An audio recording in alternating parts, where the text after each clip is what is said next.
Siapa yang tidak kenal dengan Panglima Jilah? Ia sering terdengar dalam upaya perjuangan yang membumi dan selalu dekat dan berkaitan dengan masyarakat adat Dayak. Panglima Jilah adalah sosok yang sederhana dan ramah. Pekerjaannya sehari-hari adalah sebagai petani kebun dan ladang. Di sisi yang lain, ia gemar memancing serta bersemedi di hutan-hutan serta gunung. Hal itu diakuinya untuk lebih mendekatkan diri pada Tuhan serta melihat tanda-tanda alam.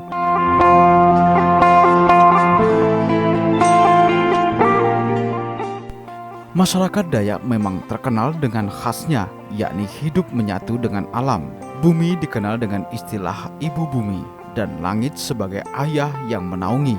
Hal ini merupakan sebuah falsafah yang berarti satu kesatuan utuh dalam kehidupan di alam semesta bagi masyarakat Dayak. Maka hidup mereka selalu bergantung dengan alam. Dengan hal itu pula mereka menjaganya dengan aturan-aturan yang hingga kini sebagian besar mereka lakukan, bahkan sebagian lagi sedang mempertahankannya. Atas dasar inilah Panglima Jilah bersama pasukan merahnya menjadi garda terdepan dalam perjuangan serta pelindungan bagi masyarakat adat Dayak, sekaligus menjadi simbol perjuangan bagi masyarakat adat Dayak di bumi Borneo.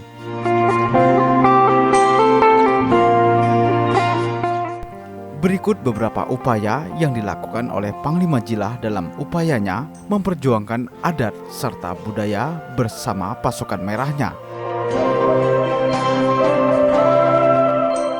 Yang pertama, Panglima Jilah tidak mau berkompromi dengan perusahaan perusak hutan.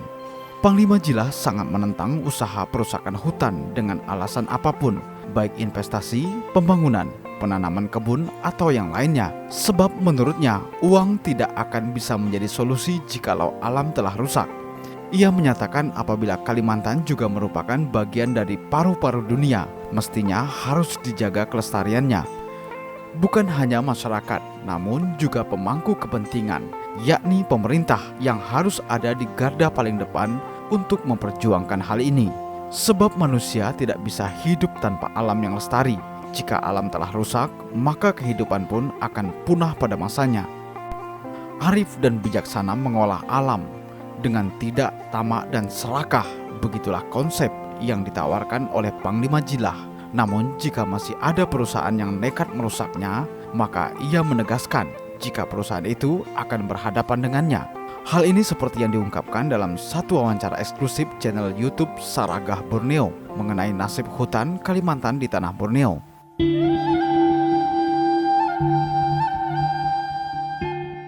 Yang kedua, perjuangan Panglima Jilah membebaskan kepala adat Kinipan di Kalimantan Tengah. Kepala adat Kinipan pada Agustus tahun 2019 yang lalu sempat ditangkap karena kasus lahan adat. Namun berkat peran Panglima Jilah, kasus pembebasan Effendi Buhing sebagai kepala adat Kinipan menjadi lebih cepat. Melalui berbagai pernyataan dan ajakannya untuk pembelaan, telah mengundang begitu banyak reaksi yang simpatik dari berbagai kalangan di seluruh Kalimantan bahkan luar daerah. Maka atas hal tersebut, Effendi Buhing dinyatakan tak bersalah dan bebas dari hukuman. Bahkan Effendi Buhing secara langsung dalam wawancara khusus salah satu TV swasta mengucapkan terima kasih kepada Panglima Jilah yang telah membantu mengawal kasusnya hingga ia terbebas. Yang ketiga, Panglima Jilah sebagai sosok penjaga adat dan budaya. Melalui sosok Panglima Jilah tak dapat dipungkiri bahwa semangat untuk lebih mencintai adat serta budaya Dayak di masyarakat Dayak Borneo lebih terpacu lagi. Dan hal tersebut disampaikan langsung dengan aksi-aksi yang nyata melewati gawe-gawe Dayak yang sering ia datangi.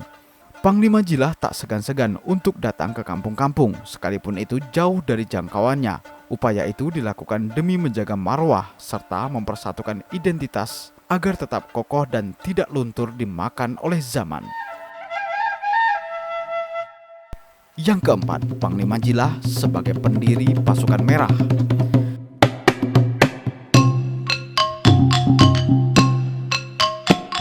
Pasukan Merah didirikan oleh Panglima Jilah bersama komunitasnya pada tahun 1955 dengan latar belakang keprihatinan dari Panglima Jilah ketika ia melihat pada saat itu masyarakat Dayak banyak yang pada masa itu berpindah keyakinan ke agama yang baru, namun justru banyak meninggalkan adatnya. Kita beragama harus juga beradat. Kalau beragama tidak beradat sama saja kita kosong. Sebab adat adalah identitas kita, ungkap Panglima Jilah pada saat wawancara dengan channel Andri Wen yang berjudul Kesan Mendalam Panglima Jilah.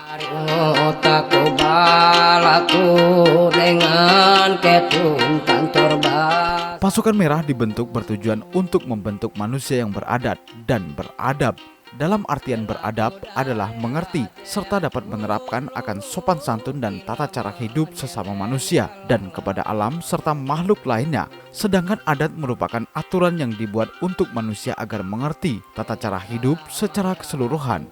Apabila adat tidak diterapkan, maka manusia akan rusak karena tidak memiliki tatanan. Begitulah esensi dari pasukan merah dibentuk, yakni untuk menegakkan hal itu, serta menjaga adat demi tegaknya marwah di masyarakat Dayak itu sendiri. Menurutnya untuk bergabung dengan pasukan merah tidaklah sulit, hanya butuh identitas diri, serta administrasi yang lainnya. Namun Panglima Jilah mengingatkan untuk tidak menyalahgunakan tujuan utama saat bergabung dengan pasukan merah.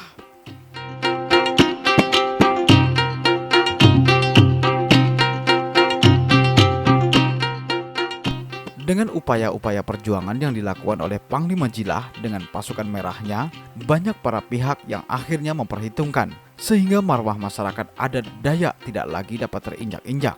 Namun meskipun begitu, perjuangan Panglima Jilah dan pasukan merahnya takkan pernah berhenti sampai di sini, sebab masih banyak yang perlu diperjuangkan. Demikian ulasan kami mengenai perjuangan Panglima Jilah dan pasukan merahnya. Untuk kisah-kisah selanjutnya, Anda dapat menyaksikannya di channel Kayong TV. Sampai jumpa dan salam budaya.